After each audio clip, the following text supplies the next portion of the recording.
How to fix GE washer leaking water from underneath, what causes it, and steps to solve the issue. To address the issue of a GE washer leaking water from underneath, it is essential to understand the common causes and take corrective steps to resolve the problem. The primary causes of a leaking GE washer include a clogged drain pump filter, loose or damaged hoses, a faulty water inlet valve, and an unlevel washer. Step 1 is to identify the source of the leak by inspecting the washer from underneath and checking for any signs of moisture or water droplets.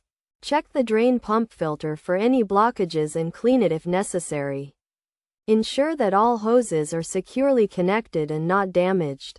Next, check the water inlet valve for any signs of leakage or damage and replace it if necessary.